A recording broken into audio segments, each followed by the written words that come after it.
What is going on, guys? Today's video is about UFC archetypes. Now, I have 6 different archetypes that I wanted to discuss. There's so many, and I'm sure you guys can comment below which ones I've missed, which one was your favorite, so on and so forth. But the first one, the Muslim Mountain Boogeyman. This is the scariest one of all. And, they got their hat. I don't know what that hat is actually called. Someone, comment below, please. They've had their brain essentially pulled out, inserted all the grappling, all the wrestling knowledge in there, and then shoved right back in, shaved the mustache, grew a strong beard, and, they've been on the mats since essentially birth. Whether they're wrestling bears in the case of Habib, or their schoolmates, it's honestly impressive. There's so many guys coming from that region, and they're up in the mountains, so they got like a third lung. They can push the pace, they can wrestle, and they stick to game plans. That's the thing I love about them. As we will discuss with other archetypes, these guys stick to game plans. Maybe it's because they're scared of that father figure, that coach that they have. Maybe it's the respect that they have for their sport, or maybe they're just smarter.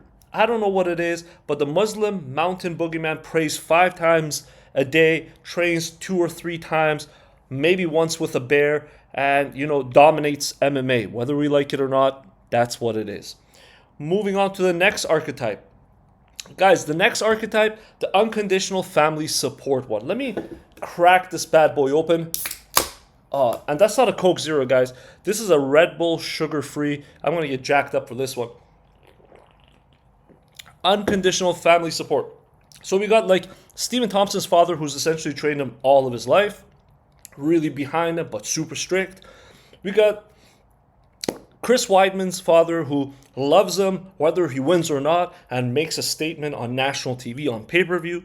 And then we got John Jones's family, who kind of turns a blind eye on all of his disastrous moves, on all of his kind of evil behavior, and they still support him. Maybe, not to judge, but if I was John Jones's father, who I believe is a pastor, I would say, hey, John, maybe don't beat your wife. Maybe you're the greatest fighter of all time, and you're like 6'4", 6'5", 230 pounds. Maybe don't use her as a punching bag. Just saying. But the unconditional family support one, we see it time and time.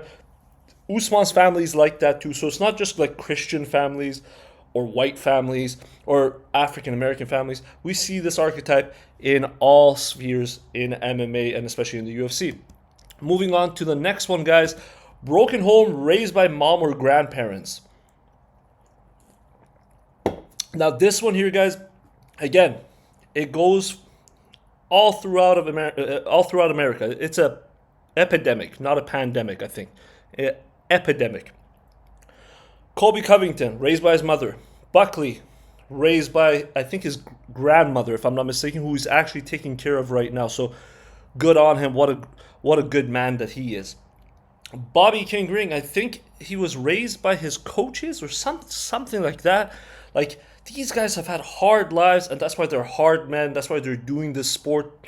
And honestly, again, it's not like a Caucasian or like a white thing or an African American thing. It's something that we see in the US all the time. I think like 50-60% of families are broken. It's honestly insane. I don't know what the cause is. Some people say it's lack of religion, but I don't think that's what it is. It's just an epidemic that we deal with. But these fighters usually don't have a father, and that lack of a father figure maybe gets them into trouble at times, but drives them to prove themselves. And that's why they become great fighters, at least in my opinion. I'm sure there's other factors. I'm not going to play psychologist over here, guys. Next one. This is my favorite one, actually. Brazilian Favela King. Born and raised in really crappy environments. Pretty much no opportunity. Your best friend is a rock. You gotta be an alcoholic so, you can kind of go through the roughest days of your life at a very young age. Changing tires. Or in the case of Jose Aldo the King, before he started training, he was watching people train because he couldn't afford to train until Pederneiras took him under his wings. What a good man that guy is. But These guys go through so much, zero opportunities. They're living in some of the most crime-ridden areas and still figure it out. You know, I'm not going to say like you should pull yourself up by your bootstraps. That's not how it works for everyone. But these people are special. The Favela Kings, my favorite, Charles, Poatan, Jose, you know, love these guys. And they're fan favorites. Like, you cannot go up to an MMA fan and be like, hey, do you like Jose Aldo or do you like Poatan or Charles? And they'll be like, no, I hate that guy. Doesn't exist. These guys are amazing. Moving on. Excuse me, guys. Top tier wrestler falls in love with hands and forgets to wrestle or forgets how to wrestle in the case of Justin Gaethje. Now, Michael Chandler, Justin Gaethje, Yoel Romero, Hendricks, or Josh Koscheck. One thing they have in common, or two things they have in common, is one, they sure as hell knew how to wrestle at one point in time. And two, they have crazy punching power for their size. All five of these gentlemen did. And there's so many other examples. I'm just not going to go through them all. But they fall in love with their hands. They start knocking people out. And then they don't wrestle anymore. Josh Koscheck's the only person who kind of tried to wrestle even later in his career. But everybody else, like Michael Chandler, Justin Gaethje, don't wrestle. They counter wrestle. Johnny Hendricks just literally like threw left hands. And Yoel Romero just, you know, for whatever reason, maybe it's because he would gas if he had to wrestle, or maybe his grappling wasn't up to par, whatever it is, just fell in love with his hands. This is an archetype we see in MMA all the time. And again, it's not a US thing. This is a worldwide thing.